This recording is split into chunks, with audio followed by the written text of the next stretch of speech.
Hi folks, this is Tony for the A Minute to Midnight show, and today on the show I am joined by Fred from ETPrepper YouTube channel and Mike from the Onpoint Preparedness YouTube channel, and it's awesome. I think we're going to have a great show, three of us with three different perspectives and ideas on why we should be preparing. Is it scriptural? What are we preparing for? And a little bit about how do we prepare. So it's great to be talking to you guys today. How's it going there, Fred? Very good, Tony. I'm kind of excited for the show today because I've got a lot to share, and I could talk a lot. I could talk everybody's ear off right now about the subject. And Mike, it's good to be having you again online with us too. Oh yeah, I'm happy you brought me in for this particular topic. I've been doing mostly Bible teachings and prophecy, so it's nice to get back to sort of the roots of my channel, which was all founded in preparedness before I got saved. So I like bringing this back. Yeah, it's kind of, there's always so many kind of heavy things to talk about and scriptural things, and we will be talking scriptural stuff here, but I would like it to, kind of be something that's fun in a way. And I think this is potentially preparing, and talking about preparing is actually a fun topic in some ways. It's serious, but it's kind of fun. Yep.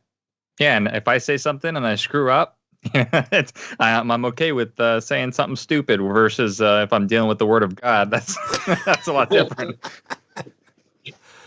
This is a little easier. Yeah. Yeah, I think we'll maybe have a look, though, first off at, is it scriptural to prepare? What do you think, Fred? Well, yeah, no doubt. I've got a few verses here that I'm going to read, and we'll just start with the Proverbs 22:3. The prudent sees danger and hides himself, but the simple go on and suffer for it. Luke 12:47. The servant who knew his master's will but did not get ready or act according to his will receive a severe beating. And I think we all can see we know the master's will. In other words, we know that there's stuff happening. There's economically, the house of cards about to come down. This debt just cannot be sustained. They're doing a good job of it, though. And then we've got the wars, rumors of wars, and then the morality is just in the tank, more than I've ever seen. So now the next one, Proverbs 27:1. Do not boast about tomorrow, for you do not know what a day may bring. And then who knows? Here one day, gone the next. And my brother-in-law just died in an accident, and he was at a gathering, and then they were going home. Boom, he's gone, and they are not prepared. And who can prepare for something like that? And that's actually something we got to consider, is our loved ones might perish. I know that's kind of heavy and kind of like, what? But in a super big emergency, I say emergency or SHTF, whatever you want to call it, there's going to be people that die. And when that happens, are we emotionally prepared? And I can answer that, no. It just is not. Nobody is, until the hammer drops, and then it's just something that one needs to think about, is losing others that you love and care for, and keep on going on, and that's the point, because it's usually not just about you. You got to keep on going on for others, if that makes sense. Yeah, well, I'll give to Mike in a sec, but yeah, along those lines, Matthew 24:42 and 43 basically says, "Therefore be on the alert, for you do not know which day your Lord is coming, but be sure of this, if the head of the house had known at what time of the night the thief was coming, he would have been on the alert and would not have allowed his house to be broken into." So, I mean, you could say, okay, that's, security, or you could spiritualize it. But it's kind of being prepared anyway, isn't it? So, Mike, what are your thoughts? Yeah, I've gotten the response that, oh, you have no faith. because you're preparing? Don't you think that God will bring you manna from heaven, just like he did with the Israelites and all that? But you have to remember stories like Joseph, and he interpreted Pharaoh's dream of 7 lean cows and 7 fat cows, and he stored up grain. And if it was not for his faith in preparing and storing grain, then him and his family would have died, because that's how they actually all got reunited again, was they had to go to Egypt to get food. And it was only because of Joseph's prepping, so to say, that they had food. Or sort of the satirical story is like Noah. So it's not like God said, hey, Noah, go to Mount Everest and just, you sit up there and just chill out and let me do this thing. No, as an act of faith for quite a long time, he had to build the ark and probably suffer all sorts of mockery and ridicule and everything, but he built it in faith because he knew that, what God was requesting of him. And so it's undeniable across the Christian communities, there's lots of people preparing. People know that something is about to go down. And just with all the verses that Fred shared, it is prudent for us to do so. And it's not just for ourselves, but it's also for others, that we might be a refuge and be able to preach the gospel to them. And I will highlight on Fred's topic about being physically, mentally, emotionally, and spiritually prepared. We need to think about all these things. There was a lady that I had on my show that gave her testimony of being in a car crash with her family, and her 4-year-old daughter, actually, the car got flipped upside down and her daughter drowned in the very sight of her and her husband. And, very tragic testimony. But she specifically came on my show because she wanted to help people understand how she processed the whole thing, because she feels like us that people will have to deal with these types of events as we get into this era. Absolutely. And you mentioned Noah, and in Genesis 6:21 it says, "As for you, take for yourself some of all food which is edible, and gather it to yourself, and it shall be food for you and for them," meaning the animals. So God did. He actually got Noah to prepare and store food. So to say that if you do prepping of any sort of, that you haven't got faith because God will provide, is pretty much contradicted by what God asked Noah to do anyway. And you mentioned Joseph, of course, and they're two great examples. So Fred, have you got any more thoughts? Yeah, actually, on the same line, I was in a boat wreck, and a girl died. And one of the reasons why, actually, I was back before I was married, I was going to ask her out. It was actually a church camp for one of the big mega churches that I don't go to anymore. Anyway, there was 28 people on this huge pontoon boat, and the boat went down, and then it capsized in an instant. And when I came up, now I've been through other traumatic things in life, so they don't affect me like they affect others that haven't been through stuff before. Out of the 28 people, okay, well, there was a tarp over the boat. When I came up, there was a guy standing on the boat counting heads. I thought I was down for just a second. And that just shows, it was just like being in a washing machine with all these people. The point I'm trying to make is, when I came up, I was like on full tilt. By the time I surfaced, I'm ready to go to help, whatever. 26 people were bobbing in the water, clueless, just in Never Never Land. One of the reasons why I have my channel is to help these people think this stuff through. If you think this stuff through, it helps you prepare mentally. If you're prepared mentally, then you can work your plan if you have a plan or whatever. I was just amazed at how everybody was basically useless. They were treading water, and that was it. And they just couldn't help anything. And that was a tragedy. And then think about 9/11. You remember hearing reports that people were still at their desk when the building was coming down? they were just looking at their monitor and they just couldn't believe this was happening. And one of the reasons, again, I want to help people be able to process some heavy stuff if they think about this, or at least give it a little bit of thought. And then, if this happened, what would I do? I would do this. Okay. Well, then let's say something big, major, mega happens. At least that thought process is there to help them not lock up. If they mentally lock up, it could be lethal. Really good that makes points. sense. That's really good points. Mike, what have you got any thoughts on there? Yeah, you never know how you're going to react. All right. There's the fight, flight, freeze. There's actually, I think, submit is another one in there. And the only thing you can do is what Fred said. You just try and train your mind. You cognizantly look at some of these situations that people have been through, like Fred's, or like Sarah, who was the mother of that 4-year-old that drowned in her car.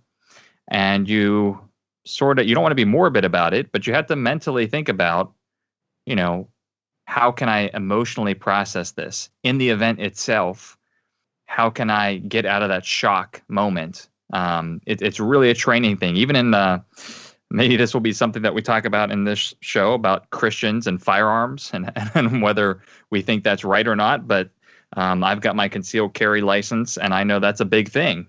We talk about this thing called the OODA loop, and not being stuck in this state of mind where you don't know what's going on. You try to process what's happening as quickly as possible so you know how to react effectively and efficiently. I guess in terms of the firearms thing, because that's going to vary from country to country and even state to state about what the law is. See, in New Zealand, we can't do that. So there is no such thing as conceal and carry. Or, in fact, it's illegal to use firearms for self-defense in New Zealand, which is, I've got to be careful I don't get myself into trouble talking about this too much, So it's one of those things. You can certainly use firearms for hunting in New Zealand, if you've got a license, but most of the world is nowhere near as liberal as America in terms of firearms licenses. So, but you've got to be able to, hunt for food if it got that desperate. So, that's probably, definitely an avenue that people need to consider. I kind of netted out in my mind what is prepping, and I think basically I'm going to throw this out there and let me know what you think. Prepping is about having a plan and the resources to execute that plan. Does that make sense? Does it Yes. kind of put it in a nutshell? Yep. And I wrote some other things here. Kind of like, why do we do this? Why am my family thinks I'm a nutcase. Well, they're probably right, but okay, I'm not that bad though. But but why do we do this? Why do we prep? And okay, I used to sell insurance many moons ago, and it's life continuation insurance, because like you have car insurance, right? Or house insurance or renter's insurance, and some people even have life insurance. Well, I just call this life continuation insurance. Like for my sister that just lost her husband, well, if they had preps, she's got food, she's got resources to draw upon, and in that emergency. And so why not have a insurance plan for life continuation? But even the government is telling us to prep. Okay, for all these years, I started prepping basically for Y2K. I don't know if you remember that or not. Yeah. And then that came and passed, and I expected it to pass. But I wanted to be ready in case something, just for my convenience. And then, the thinking comes into play more and more, and about this prepping, and if this happens or that happens, and to be ready. So you have the government telling us to prep, And I'm suggesting, look, don't you want life to continue as normal as possible? Well, then you should prep. Trump just made September, the month of September, preparedness month. And then Ben Franklin says, by failing to prepare, you are preparing to fail. So don't fail to prepare. Yeah, good points. And, we can look at what are we preparing for. But I think back to here in New Zealand with Christchurch in 2011 when there was a major earthquake. And most people weren't prepared. And, it was a disaster in Christchurch, complete disaster zone. And people couldn't get money out of ATMs.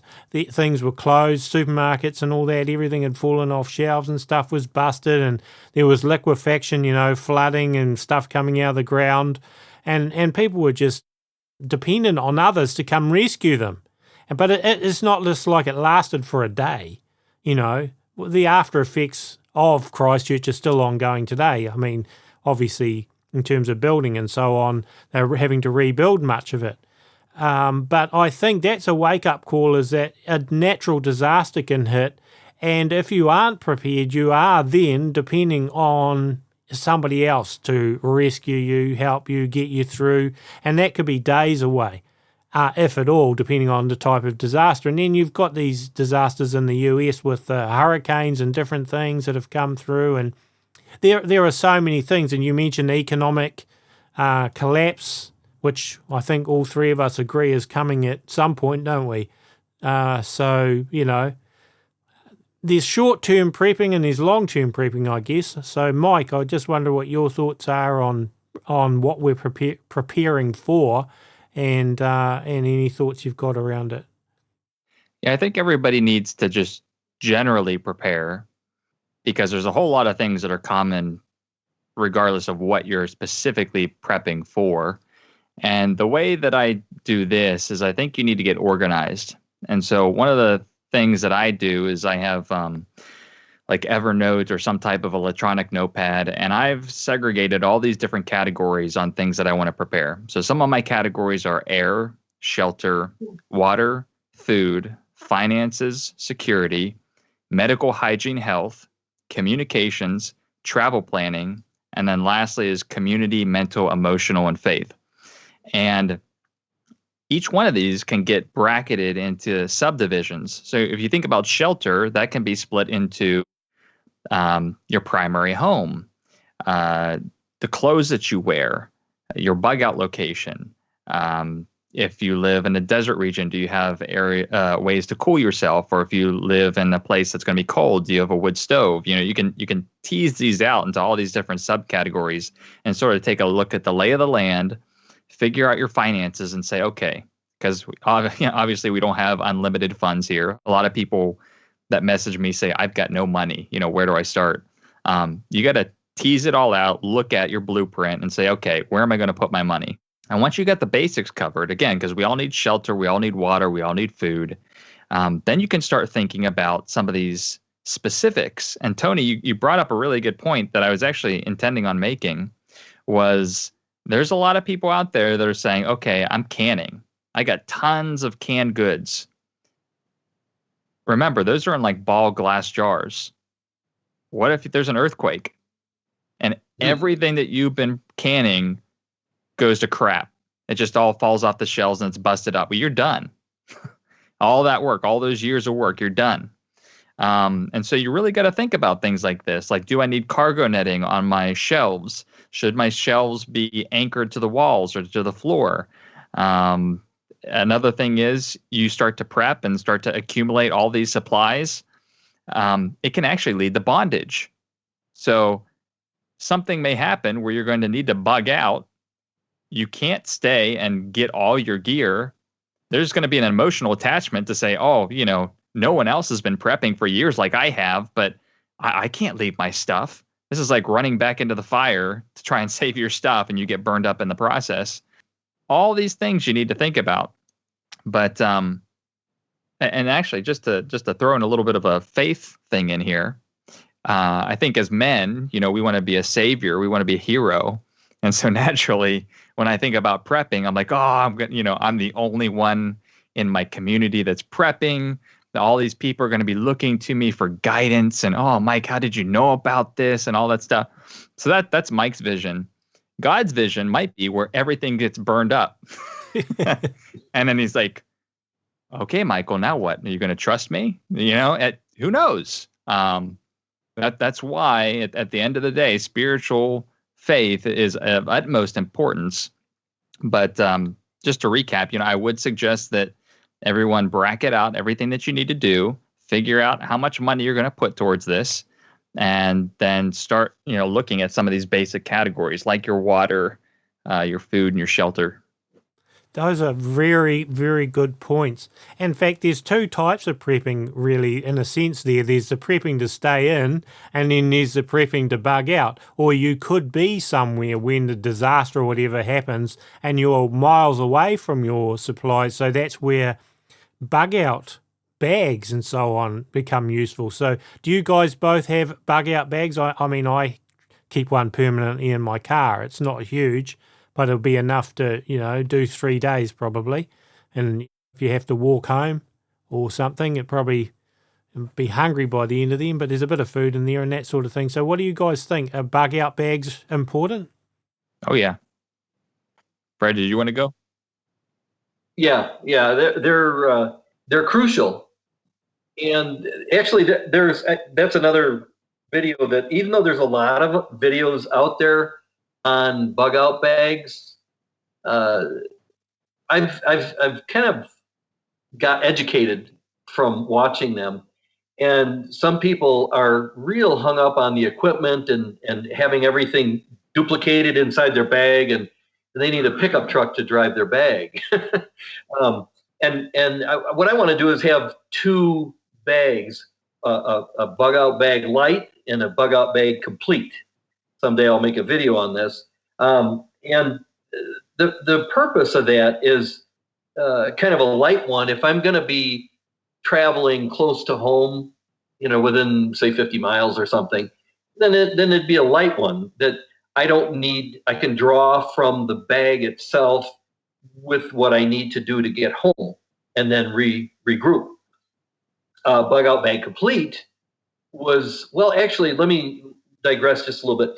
A couple of years ago, we went to a conference, and this one lady has been to 17 natural disasters, including 9/11, and countries collapsing, and just some real wicked, bad things. And she was, when you say a 72-hour bag, she starts foaming at the mouth almost, because she's like, no, you need to have the tools and the know-how to live for an extended period of time with that bag. So that's the premise that I have. So I've got some tools in there to go more than 72 hours.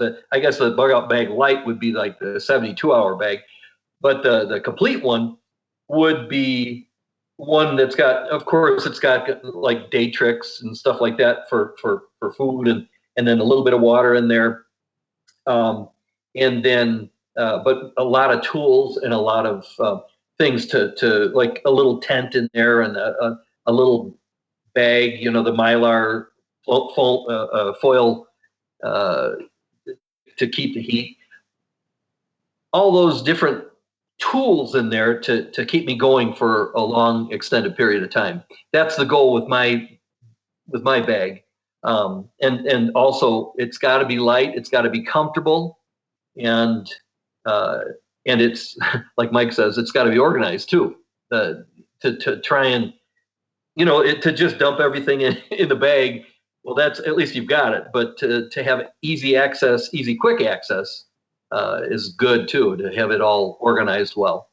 And the bare minimum. I just recently bought an axe to go into my bag, my bug out bag. The axe to me is one of the most important tools in that bag, because it's a hammer and it chops stuff. There's a lot of things. You can use it as protection. There's just a whole bunch of reasons to have a good little axe. So that's kind of my little take on that. It would be actually quite good if we could even chuck a few photos in a video here. Like you could send a picture of the axe. What sort of axe? People are going to go, are we looking at a big axe? Are we looking at a tomahawk? This sort of thing, just to give some people some ideas on some of these things might be quite good. So, Mike, you got any more thoughts on that, on the bug out?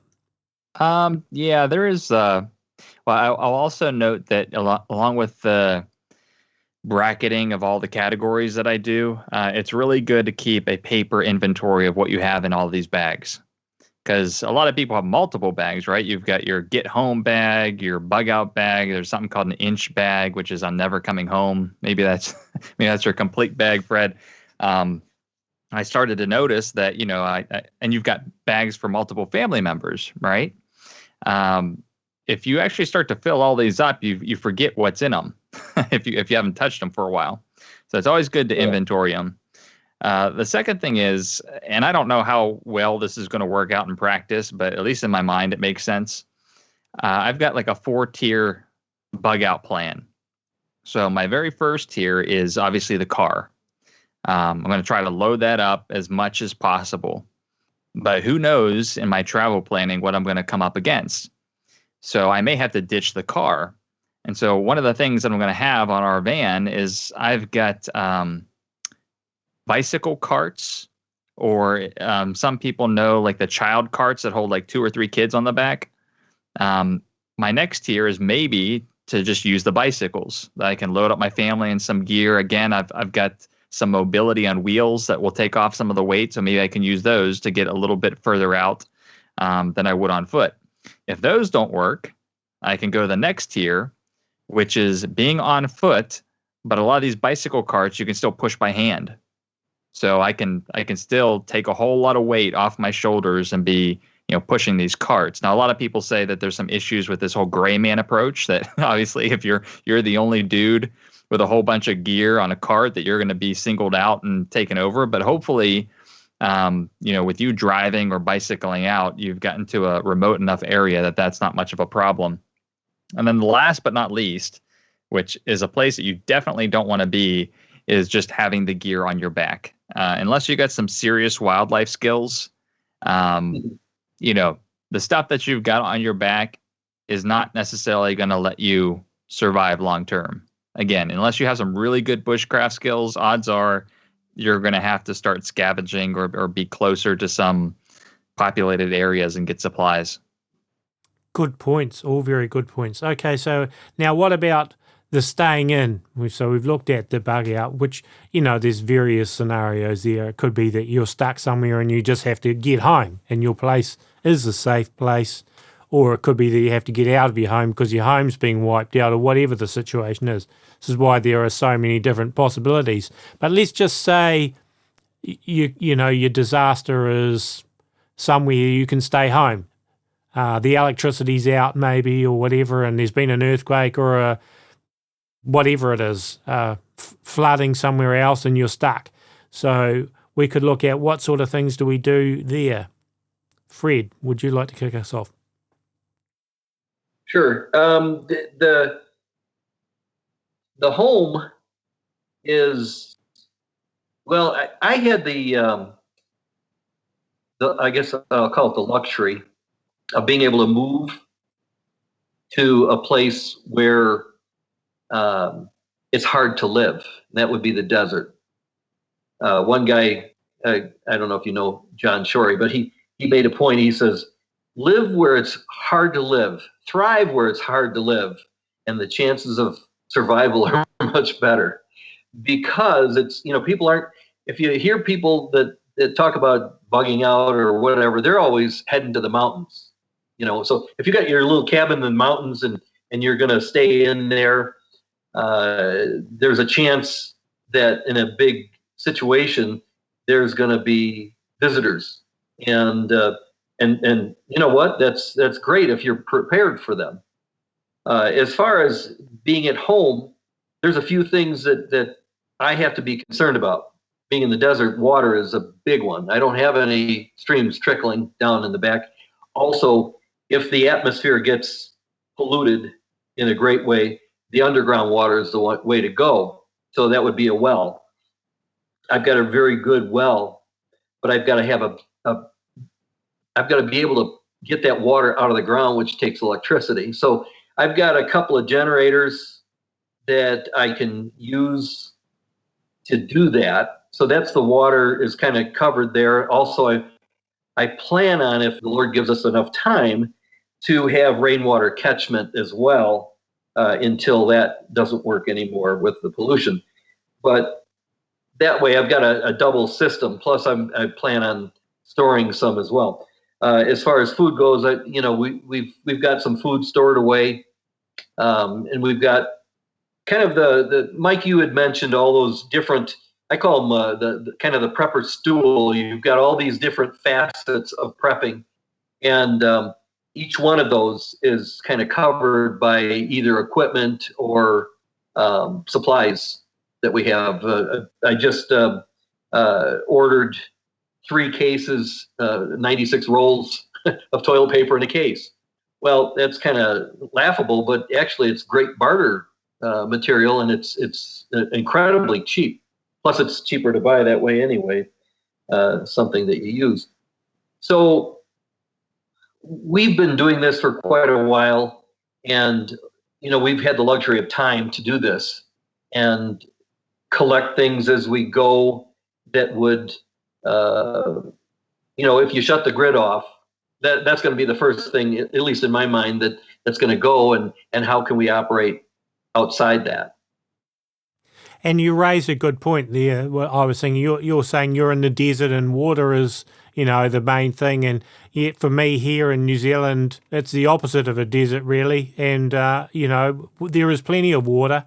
But the thing is, the water could get polluted. So then, you've got to be able to do something with the water to make it usable. So, have people got water filtration systems or even life straws, at a very basic level and different things. So it's not likely to be a shortage of water in itself here, but there's no guarantee that water would be drinkable without, some preparation if there was something that took the power grid down, like the Christchurch earthquake did in Christchurch, for example. And water was a big thing for people in Christchurch. So, and then Mike, what about you? What are your thoughts? And because you're in a completely different place again, you're not in the desert either. Right. Yeah, I'm in the middle of some cornfields, but we're just a short shot away from the highway and some other urban areas. So I've always just had this gut feeling like I'm going to have to escape this area at some point in time. There's just too many people. And if you're lucky enough, again, to be isolated in some remote area, there's a lot of things to consider, right? I mean, community is a big one. If you can get other people in your community on board and you can start prepping together and figure out, how do we protect our homestead and things like that. But I think individually, people know the situation that they live in, and they can start to think about, how to best protect it, in terms of my water requirements, disaster requirements, in terms of it's like a volcano. The people in Hawaii, obviously, they may or may not have been expecting that, earthquakes. Really, I mean, honestly, that's the best place to be, though. I mean, in terms of bugging out versus bugging in, absolutely no question, is probably the best. The thing that I worry about the most is FEMA or some type of government agency. If there's riots or natural disasters or whatnot, they're going to go street by street, clearing out houses, just sort of like what we saw with the Boston bombing. There was absolutely no protection of privacy. They just went in everyone's home and forced you out. So the key is just to hope that doesn't happen. And if it does, get out before it does. That's a point.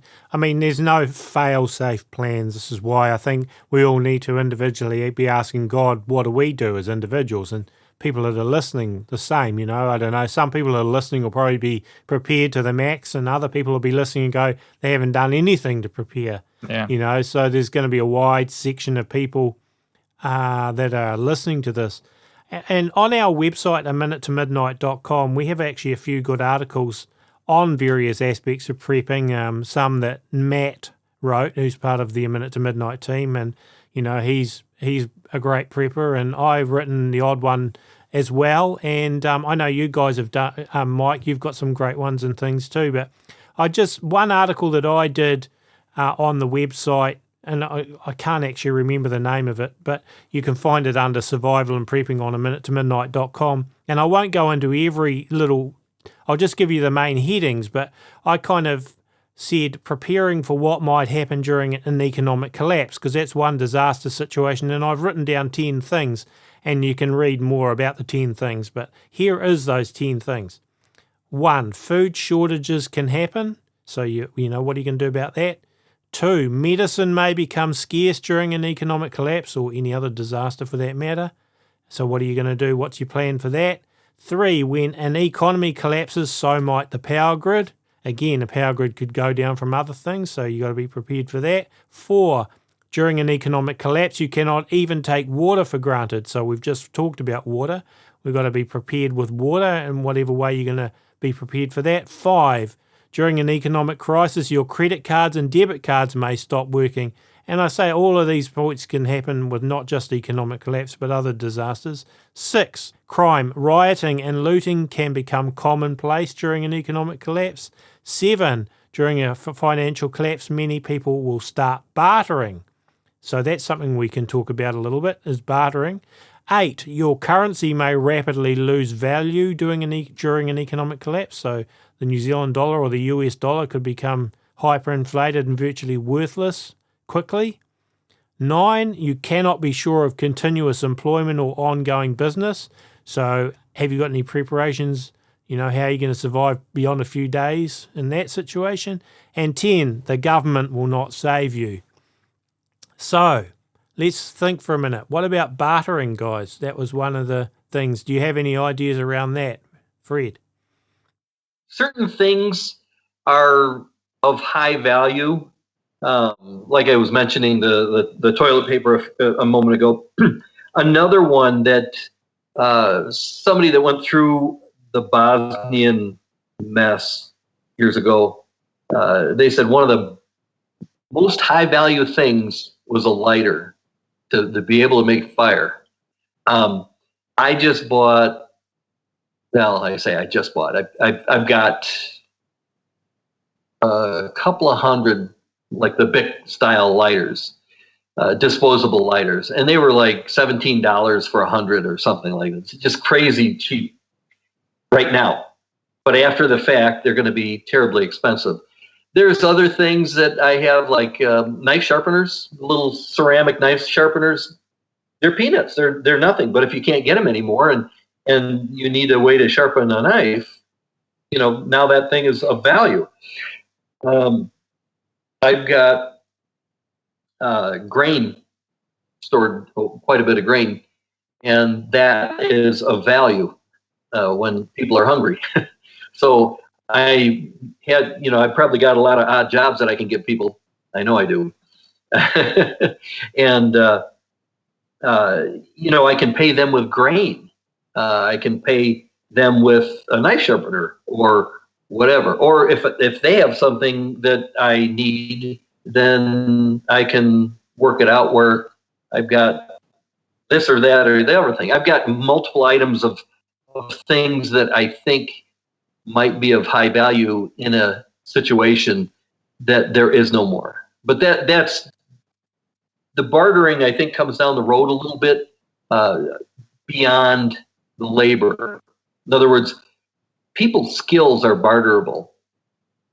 Now I've got things that I can barter with as well, but I've got a pretty good skill set and lots of tools and stuff like that to be able to build or help somebody do a project that they need to do. So that's something. The bartering is something that's is terribly important to look at your skill set. Just what can you barter? I mean, are you good at the computer and making lots of money? Well, you better figure out how to fix a drain or saw some wood or do some other physical type activities, because there's going to be a lot of the cerebral stuff that goes away, if that makes sense. Does. And yeah, the lighters is a good one. I've thought of that. And also those little fire sticks. So I can't even think what you call them, the little, a flint and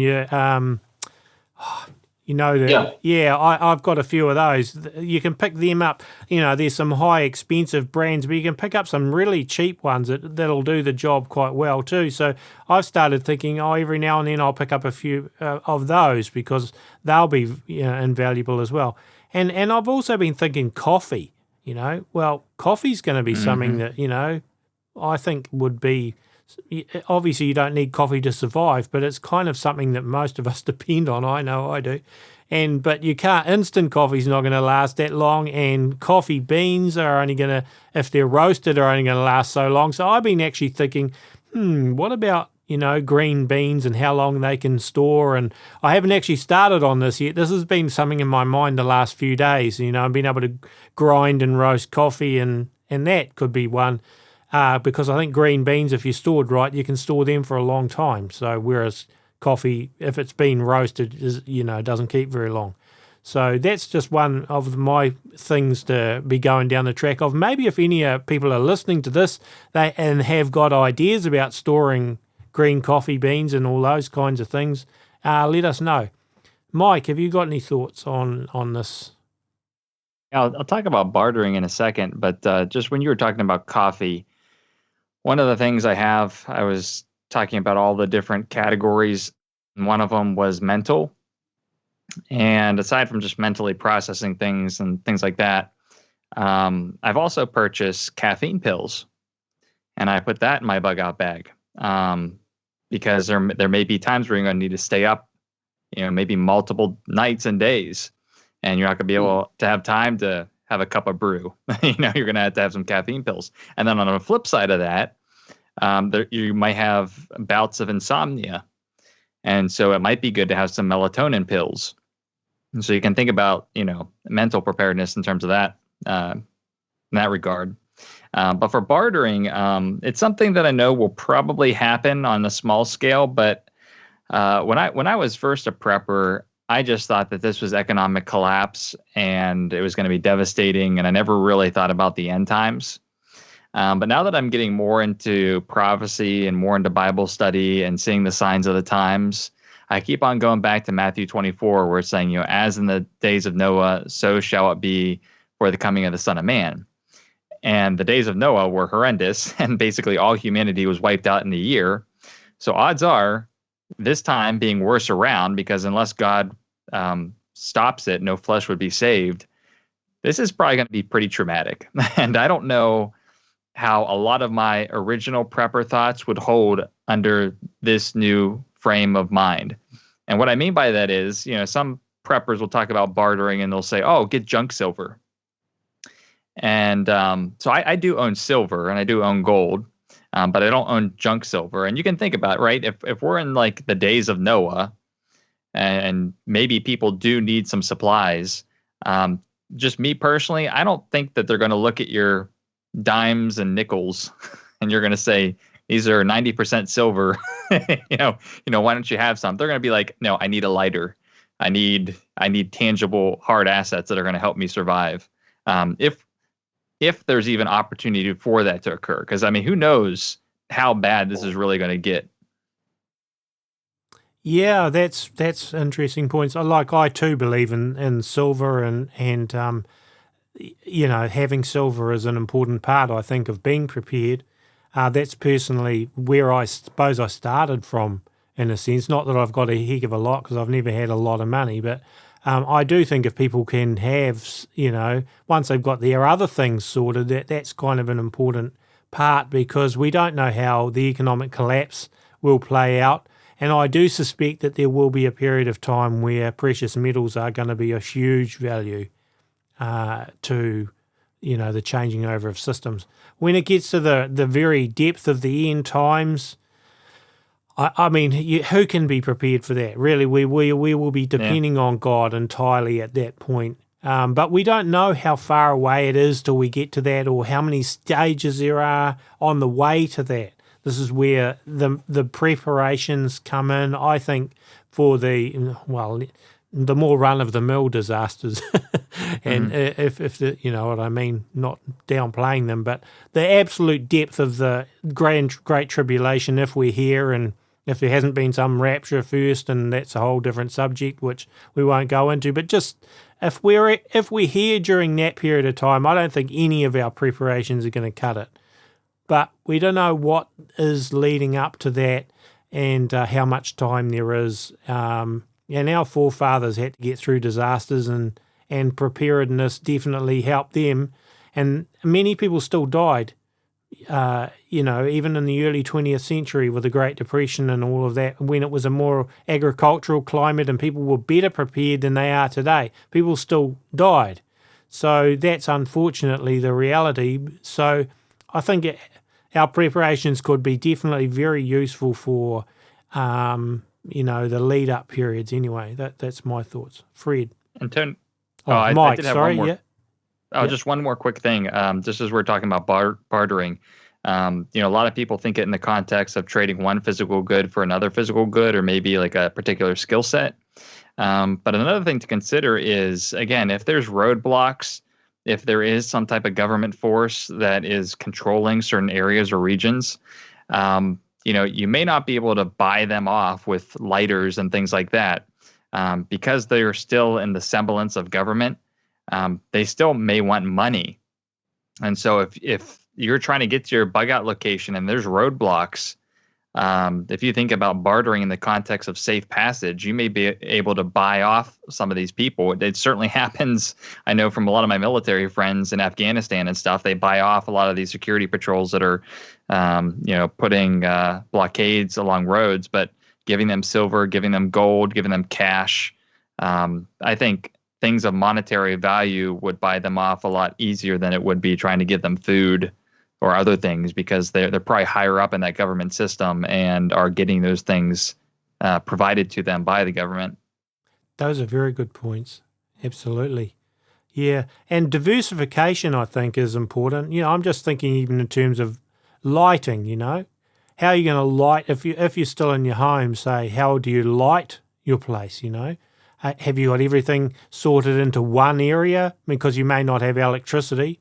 So having other alternatives, solar lighting, for example, things that you can power from the sun. But then, of course, if there's no sun, that's not going to work too well either. So then maybe you want to have some kerosene or paraffin lamps and candles, So you got not everything, just all your eggs in one basket. You've kind of got various different ways of lighting and so on and so forth. And the same with cooking. How are you going to do that? How are you going to cook if there's no electricity?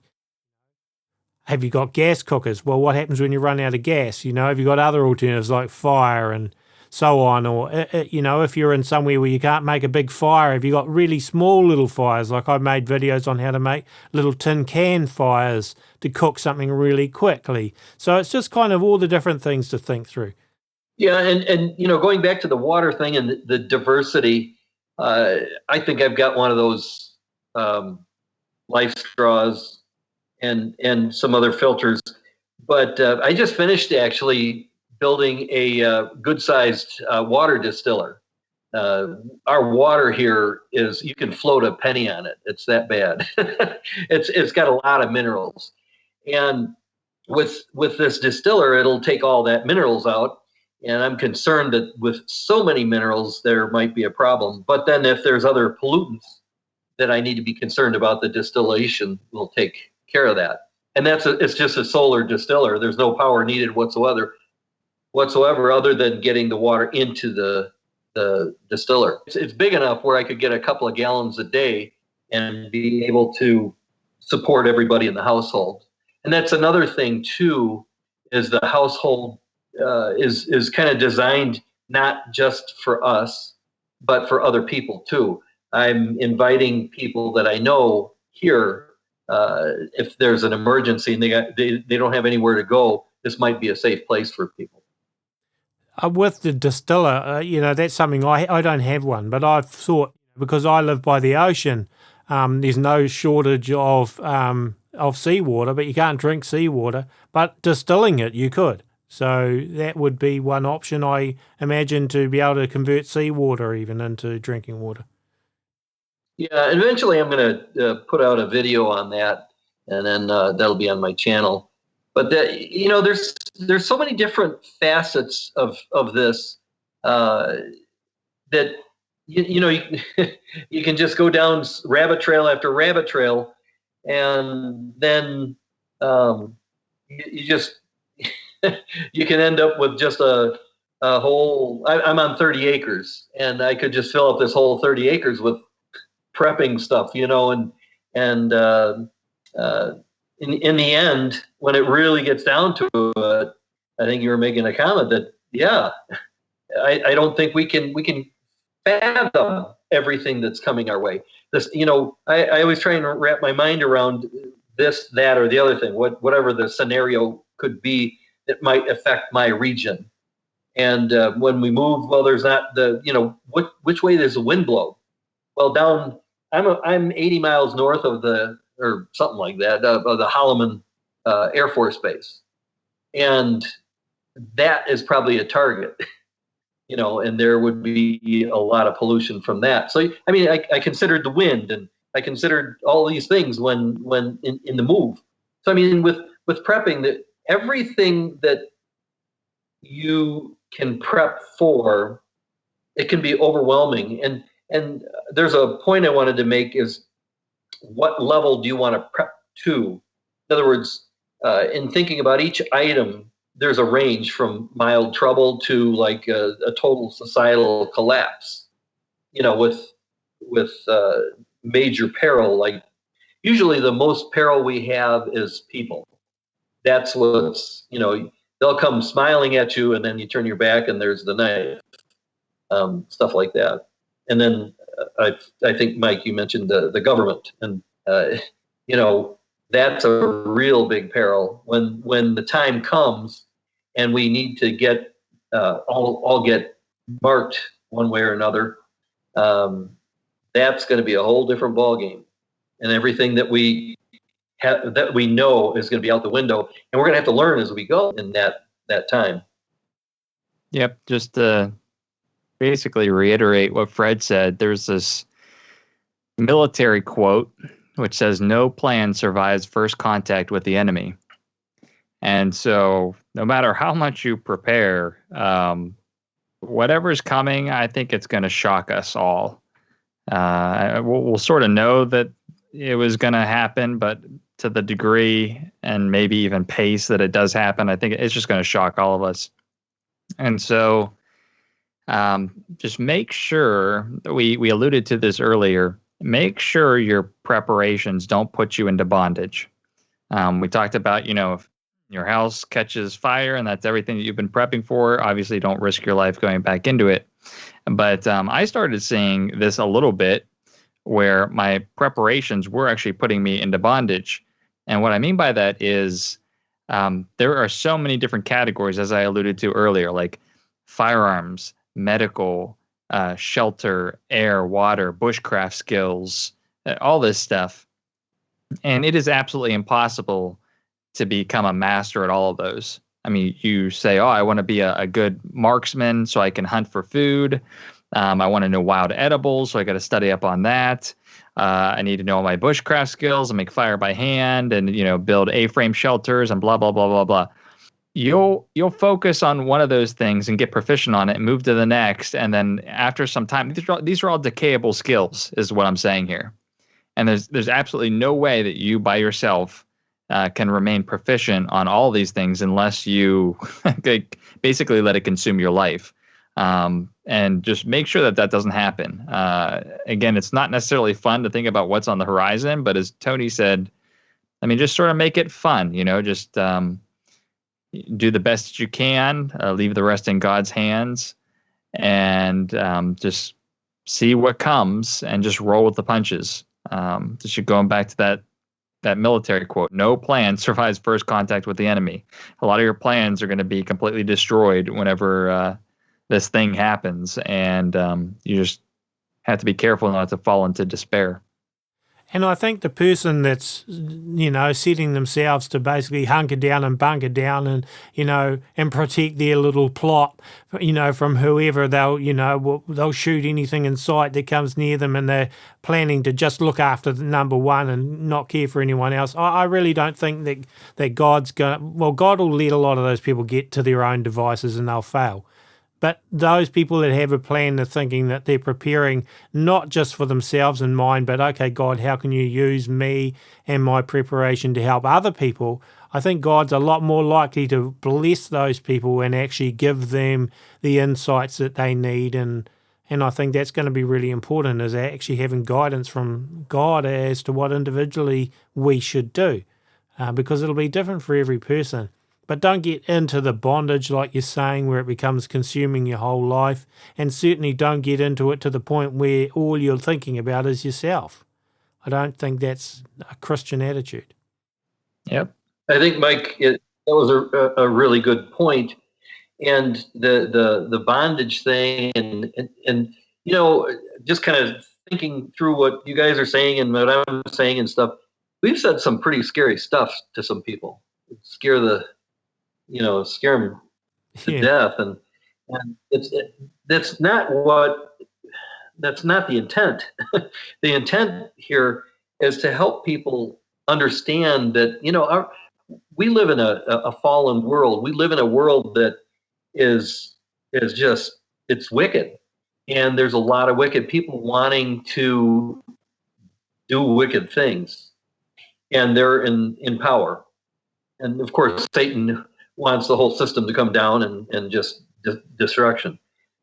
But you read Revelation 6, and I believe those seals are just going to come one after another, bang, bang, bang, and maybe multiple at the same time, and it will be overwhelming. But if we just have a reasonable plan to address some of these things, and a little bit at a time, and all this stuff can be overwhelming if you try and think through it all. But if you just have it, how do you eat an elephant? One bite at a time. And the same goes with prepping. We just look at, we make a plan, and what's the number one thing in your region that could be a peril. And in where I'm at, I guess I don't have any problems, so it's all good. But no, I mean, if you're like near an earthquake fault, or whatever, I'm near that Air Force base, and I know one day it might go up in smoke, and that might be an issue. But in reality, are you near a fault? Are you near a coast? So everybody's urgent top issue that they prep for is different, and it's just making a plan and working the plan and just kind of plodding through. And also, you could, in a sense, make it a hobby, and so it's not all consuming. And that's the thing, is just don't get into bondage with it, like Mike says, and just take one step at a time. And it's fairly simple, but it can be daunting because there's so many facets. Everything you think of, you're like, oh my gosh, well, you can only bite off so much at a time. And that's the thing, for people that haven't done much, to prepare at all at this stage, don't have to think in terms of you're trying to survive for a long, long period of time. Just think in terms of, okay, what if there's a natural disaster that you have to survive for a few days? Just start there. And that can be fun. It can be a hobby because, and let's face it, that can happen to anywhere, to anyone, and it can be any sort of disaster. So it may be that you just need to survive for a few days, so you're not dependent on the supermarket or whatever you have, Walmart over there or whatever it is, to have to get stuff for, so that you can survive a few days. You've got the food. You can go, okay, there's no power. Yeah, I've got something I can light. You can keep, lighting going at night, or if it's winter, I can keep warm. All of those things, just think small. Start off in bite sizes and don't let it consume you. It certainly doesn't consume me. I mean, I'm not super duper prepared, I've done a certain amount. nowhere near as much as I'd like to, but I've done some stuff. And I think that's what God just probably wants, is for us to do a certain amount and trust him for the rest. And so, depending on how far you want to go with it, everyone should at least do something and be prepared to some level. Those are my thoughts anyway. Yep, I absolutely agree. Yeah, and just we're on to the just over an hour now, which means we're going a little bit longer than normal, but that's okay. I'm just wondering on your guys' thoughts on cooking, like, what do have you guys got sort of multiple ideas on that, or you pigeonholed yourself when it comes to preparing food? As long as the drive-thrus are working, I'm good. But no, that's as far as bug out goes, that I haven't put a lot of effort into that. I've got a little cook stove, but I haven't really thought a lot about that. I haven't. That's an area a facet that I'm probably pretty weak on. And so that's. See, Mike, you better answer this. Why I sort of brought that up is because I remember reading and listening to people who went through, say, I think one of them was Bosnia when there was a crisis over there, and there was another one in South America, and things like they were particularly in built-up areas, and cooking was a major thing because they couldn't just have a big campfire, or there was no electricity or whatever, so they had to have very small little cookers that they could cook really quickly.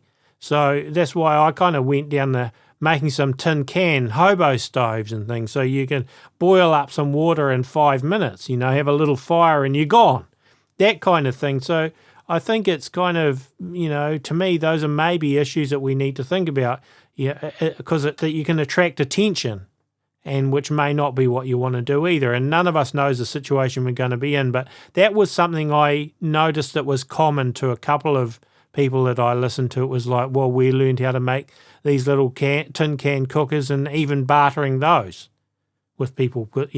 Here's a little tin can cooker for something or whatever, bartering it, and cheap to make and easy. But those are the kind of things I think that maybe people need to think about, and that'll be pretty easy. Doesn't cost anything to make a little tin can cooker. Yeah, I've got two thoughts on it. One is just about the energy output. So the majority of everyone's preparations in terms of food is going to be grains. And one of the things people don't really think about is the energy input to make those grains edible. So even if you soak grains, you have to soak them for a really long time for them to be able to even be, digested in terms of not breaking your teeth. So you really got to think about, do I want something like a solo stove or a hobo stove, or do I get like a single burner stove for my propane tank and buy a couple of those? I think that's something definitely people have to think about. And also from the security perspective, especially if you're doing bug out stuff, there's a type of hole that you can dig. I forget the name of it, but it's basically a concealed fire. So the way you cook things is one aspect, but I did have another aspect to cooking, and I wrote an article on it, and it's about food lethargy. And so if you've got lots of grain, just like wheat and oats and rice, and you don't have anything to spice that up, that is going to be mentally exhausting on a person. And so you really need to think about spices. And there is a website that I have ordered from very frequently. It's not a very pretty website. It almost looks a little skittish, like you're gonna get ripped off or something. But it's herbalcom.com. So herbalcom.com. herbalcom.com. And they sell virtually every single spice of the entire world by the pound. And each pound is anywhere from just like a couple cents to maybe $4. Comparatively, with the spices that you see in the grocery stores, you get like a little tiny, I don't know, like smaller than the size of your hand, and that's like $5. You can literally get poundage of spices. And so if you think about rice, you can buy a 50-pound bag of rice for about $15 to $20 US. And you can make all sorts of rice. I can make Mexican rice. I can spice that up in a whole bunch of different ways. And again, thinking about mental preparedness, food lethargy is something you really need to think about with your cooking. And then, of course, there's the whole growing and gardening and all that, which is another aspect we can't really spend any much time on. But, it would do well for people to even do a little bit of that, I think. Learn how to grow a few vegetables and different things, and that'll depend on where you live as to what you can grow. And even season to season, it varies a lot in terms of how well things will grow. So you maybe have a few things growing because one year they mightn't do as well as others and so on. But, having your own food supply. Of course, in the worst of situations, your gardens are liable to get raided and that sort of thing, which could be a bit discouraging, but I guess you can't. All my gardens get eaten by insects, so they always get raided. And birds. Yeah, have some strawberries or blueberries, and then you're protecting it from the birds, let alone from people that come and raid them. Yeah. So, Fred, before I guess we'll have to look at closing up pretty soon. Have you got any thoughts on the gardening side of things? Actually, I do. One of the things I am just chomping at the bit to, yes, pun intended, is to build an aquaponics system. And if you don't know what that is, basically it's a big tank and underneath a grow bed. Fish live in the tank. Fish do their thing. They eat and they poop and they do things. Well, you pump that water into the grow bed, which is like peat gravel or something. And then the plants grow like mad. And my dream is to have an excess of food and it would be natural, organic, just as good as you can get. And then the excess we would sell to high-end restaurants nearby, like in New Mexico, Santa Fe or whatever. And then when stuff came down, then that excess would be used for other people. And so that's what I would love to do, and just another project to get going on. Excellent idea. So, have you guys, because it'd be good if we could pray for our listeners and things, but before we do that, have you guys got any other thoughts that you think we should get across before we look at closing up? We covered a ton, and we kind of delved kind of deep if somebody isn't really prepared for this, but get going. Start a little bit at a time. Like you were saying, Tony, just work on 3 or 4 days, having 3 or 4 days worth of preparations, or a week. Start at a week, and then build that out once it's balanced. And then build that out for 2 weeks, and then a month, and then maybe 3 months. I encourage people to try and shoot for a goal of 3 months of preparations. In other words, if you had to close your doors and couldn't go out, you could make it for 3 months. Without the, if they're getting chased out of the house, that's a different story. But if you had to bug in, you can make it for 3 months. So at least just get started. That's what I have to say. Yep, and just don't hesitate. A lot of people, who knows how much time we have. I know things have always seemed precipitously close ever since, I don't know, probably years. I mean, whoa. For me, it's been like since 2014, 2015, I think. It was really getting heightened, but who knows how much time we have. But I think with everything going on around the world, don't hesitate. Don't just be in denial, like, nothing's going to happen. Just start small and don't hesitate on, making the first step, because that's always the hardest. Excellent. Good points, guys. Well, maybe it'll be a good chance now to close in prayer. So, Fred, I'll get you to start, and then Mike and I, we can add some more if we feel to. So let's close out with prayer. Okay. Let's pray. Dear Heavenly Father, I thank you for this conversation. Father, I just pray that it would be a blessing to you, that it would be a blessing to others, and it would be a lifesaver possibly to others. Father, I just pray that the people that are hearing this would take it seriously, and that they would take action on some of the things that you're tugging at their heart, and they should get going. And so, Father, we just lift up these folks to get going and make a reasonable plan and work the plan. And Father, the biggest preparation of all, and my YouTube channel, I have it, it's called The Ultimate Prep. And Father, that's salvation. It doesn't matter what happens, just that one decision on this life that matters. After that, it's all relative. And Father, that's that Jesus died for our sins, and that we need to ask him for forgiveness.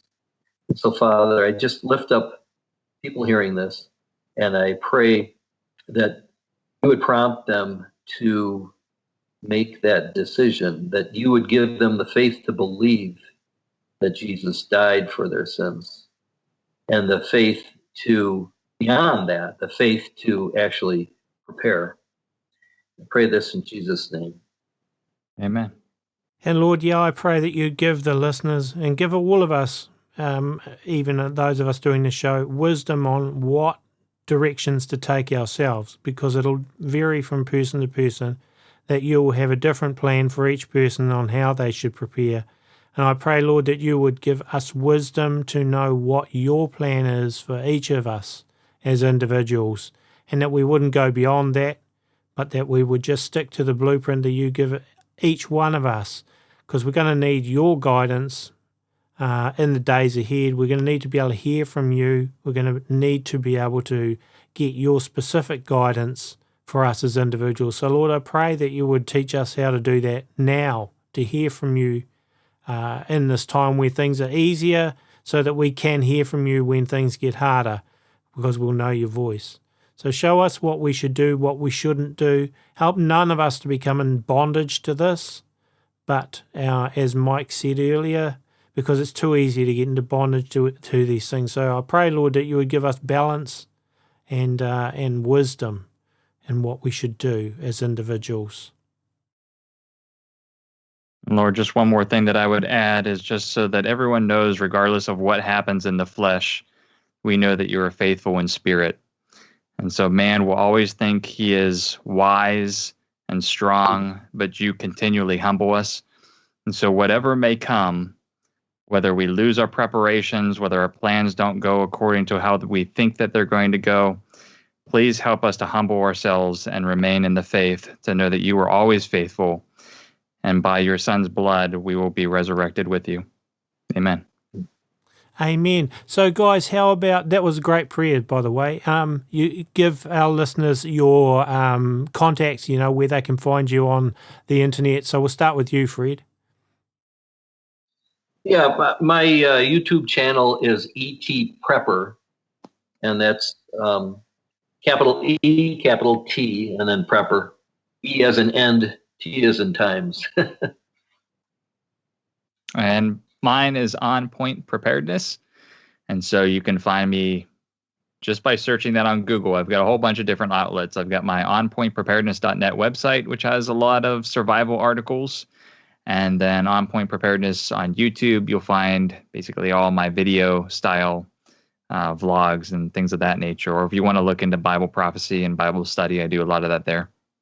And of course, our channel is minutetomidnight.com, with Midnite spelled MIDNITE, and you can find all of our shows on our website as audio and also as video. And there's articles on the website as well, including, if you look up top, there's a tab on survival and prepping, and there's some articles and videos under that if you want to go there as well. And A Minute to Midnight is run entirely 100% by donations, and I want to say thank you to the people that donate to help A Minute to Midnight keep running, and you can do that on our website. And all the music used in the show is written, played and recorded by me, and you can download free music on the website too.